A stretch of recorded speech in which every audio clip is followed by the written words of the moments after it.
Un cordial saludo para todos ustedes, nuestros televidentes que nos siguen aquí por su canal Televid y a todos quienes nos ven posteriormente por todas nuestras redes sociales del Centro de Fe y Culturas a través de YouTube, Facebook, Instagram y X. Muchas gracias por acompañarnos desde los diferentes rincones, desde sus hogares, sus empresas, desde todos los lugares donde nos pueden acompañar y ver todos estos programas donde pretendemos llegarles a ustedes con reflexiones de índole personal y en este caso como el de hoy, empresarial. En esta nueva temporada estamos trabajando con testimonios personales y también cómo la ética y el bien común se ve reflejado en las empresas de hoy, empresas que para tener un arraigo social deben tener priorizados estos conceptos. Para el día de hoy tenemos un invitado muy especial, un invitado, amigo y vecino, Gemay Bonilla Arboleda. Bienvenido, Gemay, al programa. ¿Cómo estás, Gemay? Muchas gracias, Henry. Muy amable y muy agradecido por este espacio para compartir esta experiencia también. Muchas gracias, Gemay, nuevamente. Gemay, ¿qué nos puedes decir de ti, en tu forma personal, empresarial? Listo, Henry. Pues ve, más de la presentación, digamos, lo convencional que uno suele hacer, yo quiero presentarme como un ser humano que es consciente del poder transformador que tiene, ¿cierto? Que nos diferencia, digámoslo, de las otras especies, ese poder de transformar entornos y realidades. Habiendo hecho énfasis en eso, pues ya lo convencional, soy un ingeniero químico, magíster en ingeniería, apasionado por la innovación y la investigación, por el resolver problemas. Soy docente universitario hace más de cerca de 20 años. También experiencia pues, en el sector industrial, en investigación y desarrollo, en ingeniería de proceso en diferentes empresas. Y en esta etapa de mi vida estoy en un rol ya más de emprendimiento, de empresario y de transformador social, si así lo pudiéramos llamar. Gemay, cuando tú nos dices ingeniero y resolver problemas, por supuesto son sinónimos que Total. siempre van muy de la mano. Y tú tienes una empresa que has venido desarrollando. ¿Cómo se llama la empresa y cuál es el propósito de esta empresa? Bueno, la empresa se llama Dasein Circularidad y desde ahí viene, digámoslo, un poder de la palabra, porque esa frase o esa palabra Dasein no es gratuita, ¿cierto? No es fortuita. Es una palabra afianzada en un concepto filosófico alemán de un filósofo Heidegger, alemán. Y esa filosofía o ese filósofo trató de trabajar esa frase o afinar esa fase alrededor del poder que tiene el ser humano de transformar. Y lo definió como ser ahí, es decir, que el ser humano esté realmente presente y consciente en el momento en que está y con ese poder de transformación del entorno y de su cotidianidad. Entonces desde ahí surgió Dasein Circularidad, precisamente porque me sentí identificado con esa filosofía, más allá de la filosofía, con lo que se puede hacer con ese concepto, y es el de transformar realidades. Entonces Dasein Circularidad es una organización que se dice que está pensada para generar soluciones que aceleren la transición hacia la economía circular, es decir, hacia una producción sostenible, hacia un consumo sostenible, porque definitivamente nuestro planeta es finito y estamos teniendo un consumo casi que infinito, es decir, esos recursos se nos van a acabar. Entonces es generar conciencia alrededor del uso de los recursos en términos generales. Gemay, cuando conversábamos acerca de estos principios filosóficos de tu empresa y cuando decimos para todos los televidentes, cuando decimos circularidad y sostenibilidad de una manera sencilla, ¿qué podemos decir de estos dos conceptos? Entonces, miren, la circularidad yo la trabajo con casos, pues, digámoslo, muy prácticos. Entonces, les voy a mostrar aquí a vos y al público específicamente. Esta es una materita, ¿cierto?, que podría ser una materia convencional, no, nadie le vería, pues, digámoslo, como una característica especial a esta materia. Pero esta materia precisamente está hecha con las cajitas de Tetra Pak, ¿cierto? Las cajitas de Tetra Pak que desafortunadamente hoy están yendo en un gran porcentaje a la basura. Entonces, ¿de qué se trata la economía circular? De que yo como consumidor consumo la leche o el refresco que está en esa caja y ese material lo vuelva a reincorporar a un proceso productivo y no termine en un relleno sanitario como está terminando hoy. Y aquí es donde entra ese concepto de Dasein, ¿cierto? Es decir, yo como ser humano soy el que tengo la decisión y el poder de transformar esta realidad de que esa cajita vaya al relleno sanitario o que esa cajita vaya a un proceso productivo que genera empleo, que potencializa la economía nacional, que dignifica la labor del reciclador y que efectivamente entra en un proceso productivo y que nos da un producto de estos con toda la connotación que tiene. Esto pudo haber sido hecho con plástico virgen, ¿cierto?, que viene del petróleo, pero no, lo podríamos hacer con esas cajas, entonces digamos lo que tiene una doble connotación. A eso se refiere la sostenibilidad y a eso se refiere la circularidad, que los materiales una vez se usen se reincorporen a un proceso productivo. Gracias. Aquí estamos viendo reflejadas cerca de 10, 15 cajitas de Tetra Pak en esto tan pequeño. Ya. Gracias, Emay, por la explicación. Y precisamente hablando de todo lo que significa circularidad, te pregunto, cuando hablamos de empresa y hemos tenido esa imagen de empresa, empresarismo, riqueza, ¿cierto? La riqueza en una empresa circular, me imagino entonces que va mucho más allá del dinero. Sí. ¿A qué se refiere y cómo podrías definir la ética y la conducta moral dentro de una organización que produce riqueza, aunque sea circular? Ok. Mira, yo pienso que la riqueza es un concepto que ha venido transformándose a lo largo del tiempo. Digámoslo que vos y yo somos como una generación cercana, donde los dichos están muy presentes en nuestra formación, digámoslo, cotidiana. Y a nosotros de chicos nos decían, tener casa no es riqueza, pero no tenerla es pobreza, ¿cierto? Y desafortunadamente ese concepto de riqueza ha venido cambiando, ¿cierto? Es decir, ahorita ya no es suficiente una casa, sino que hay que tener un carro, hay que tener finca, y para muchos ya no es un carro, sino 2, 3 carros y de alta gama, que muchas veces ni los utilizan. Entonces creo que balancear ese concepto de riqueza de tal manera que yo no acumule, porque está demostrado que somos la única especie que acumula, ¿cierto? El resto de especies simplemente consumen lo que necesitan y el resto lo dejan para que alguien lo tome. Nosotros somos los que hemos venido manejando ese concepto de acumular y acumular y acumular. Entonces yo creo que hay que balancear eso, ¿cierto? Hasta donde la riqueza, digámoslo, es aceptable, es sostenible, precisamente para que esa riqueza sea distribuida y también para generar un menor impacto en la sociedad y en el planeta como tal. Todo esto que nos dice Gemay, y precisamente por eso la invitación a ti como representante de tu empresa, porque una de las cuestiones que pretendemos aquí en todo este nuevo ciclo del programa es hablar precisamente de la parte ética, de la función social, del bien común de las empresas y de los empresarios a través de sus empresas. Y tú nos has venido hablando de todo esto de sostenibilidad, de la casa común, que es nuestro planeta.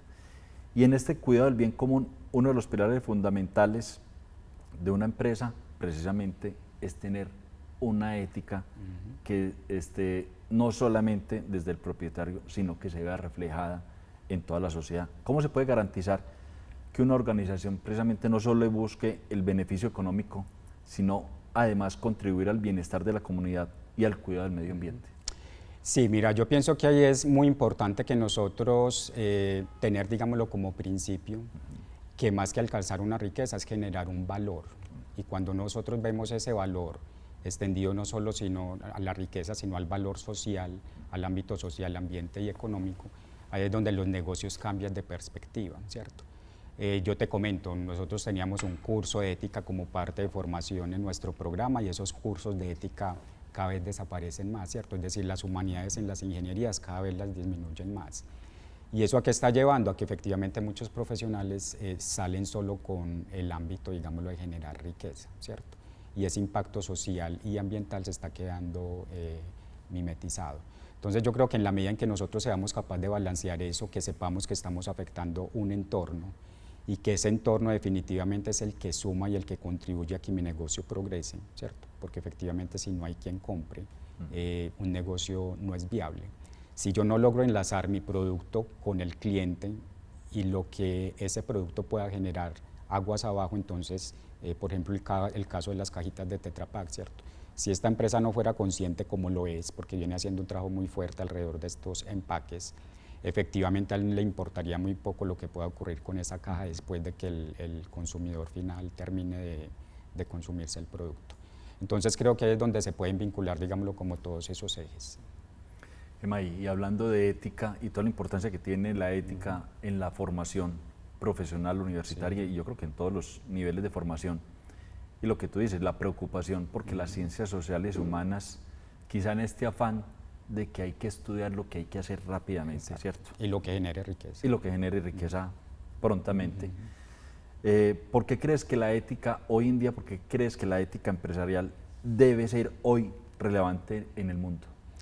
Mira, definitivamente la ética debe ser un pilar fundamental de cualquier individuo, de cualquier organización. Yo creo que si nosotros pudiéramos ser capaces de, y me voy a permitir a leer una frase que traía por acá, o una definición de una palabra que creo que cada vez está más alejada de nuestra cotidianidad, y es la definición de escrúpulo. Entonces, cuando vos vas y buscas la definición de escrúpulo, dice duda o recelos inquietantes. Entonces, esa palabra inquietantes lo inquieta a uno, lo debería llamar la atención. Para la conciencia sobre si algo es bueno o se debe hacer desde un punto de vista moral, ¿cierto?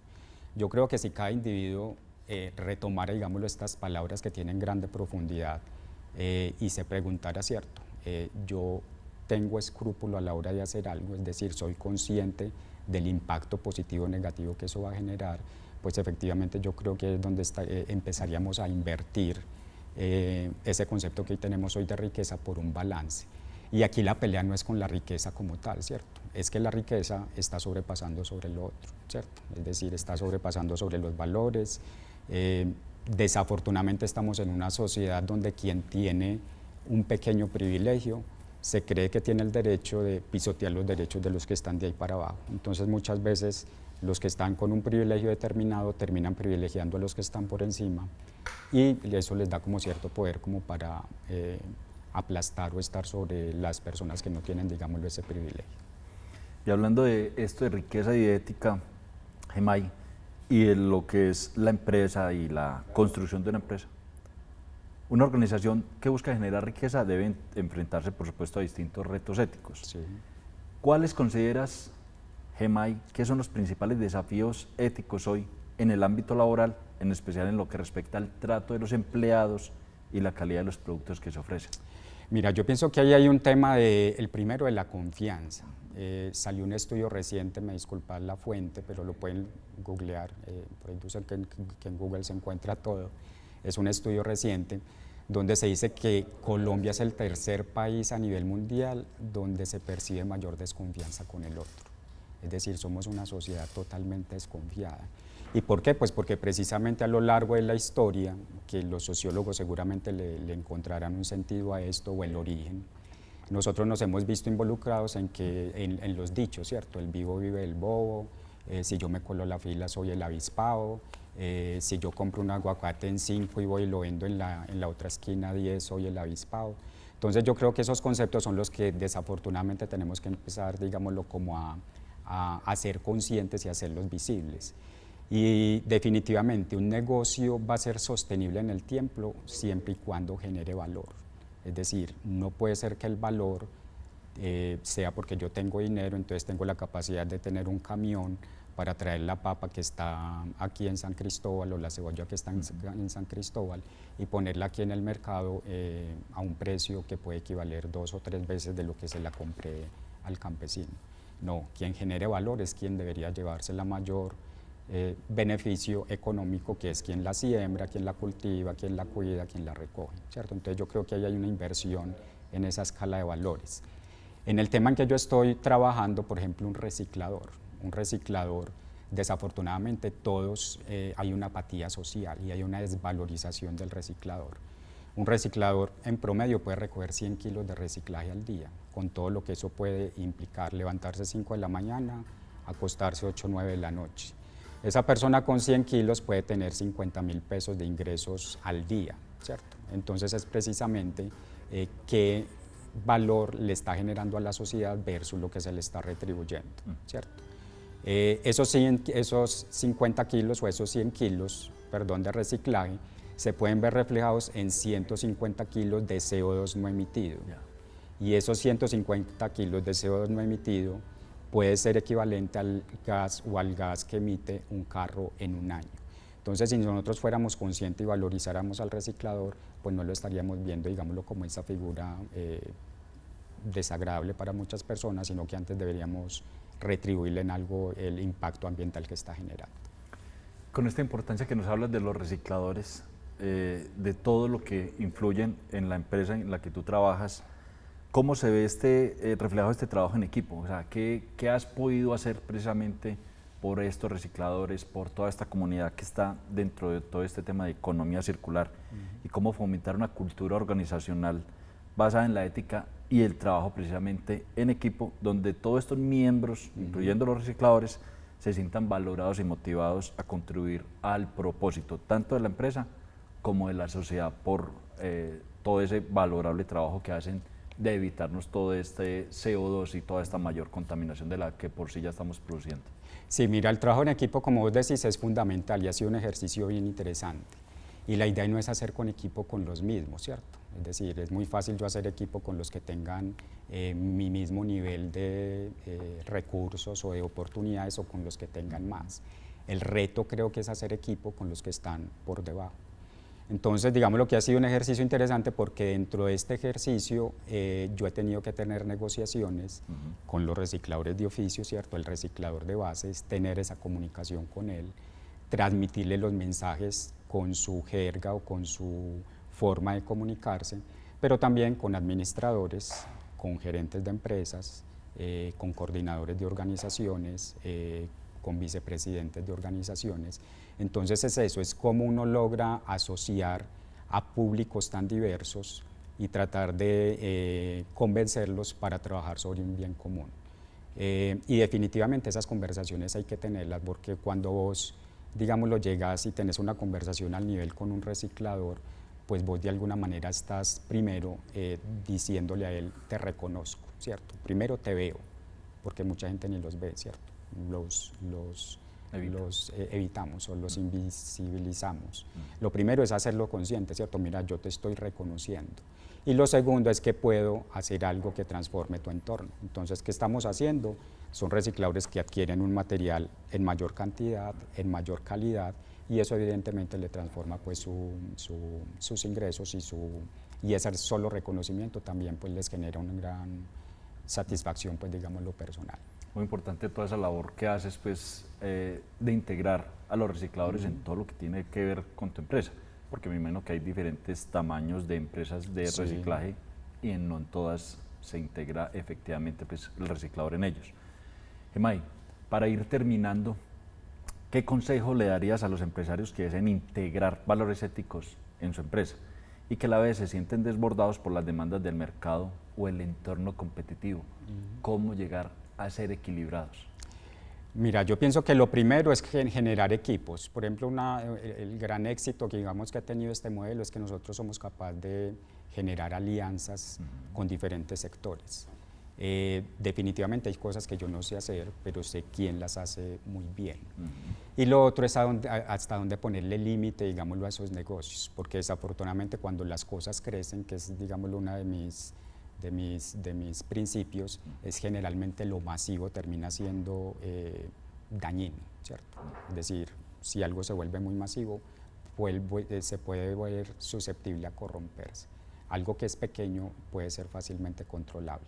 Entonces yo creo que es manejar ese balance, ¿cierto? Ese balance de qué tanto puedo crecer, qué tanto debo crecer, tratando de mantener esos valores éticos y esos principios morales sobre la cual muchas organizaciones crecen, pero se van tergiversando en el tiempo, precisamente a medida de esos crecimientos, digámoslo, tan desbordados que muchas veces tienen las organizaciones. Bueno, así es, Gemay, muchas gracias por compartirnos todas estas reflexiones y aprendizajes con lo que has venido construyendo con tu empresa Dasein Circularidad. Espero que a todos los televidentes les quede más claro hoy en día que se habla tanto de circularidad y de sostenibilidad, a qué nos referimos y sobre todo de nuestra labor consciente que tenemos también de ser parte de esa circularidad para evitar mayor contaminación y todos estos efectos que estamos viendo adversos en el cambio climático y que afectan, por supuesto, nuestra casa común, que es el único lugar que hasta ahora es conocido que podemos habitar y que debemos cuidar y somos responsables por ello. Por todos estos mensajes, por todas estas reflexiones, Gemay, muchas gracias a ustedes televidentes. Los invitamos a que nos sigan en las diferentes redes sociales, en YouTube, en Facebook, en Instagram, en X, y que en todas estas plataformas nos hagan comentarios acerca de lo que ustedes ven del programa, de lo que les gusta del programa, lo que les gustaría aportar del programa y de cómo todos estos mensajes ustedes los toman para ustedes, para sus vidas personales, y en este caso para sus vidas empresariales, y esperamos ser de aporte en todo este crecimiento para todos ustedes. Nos esperamos en un próximo programa. Nos vemos pronto.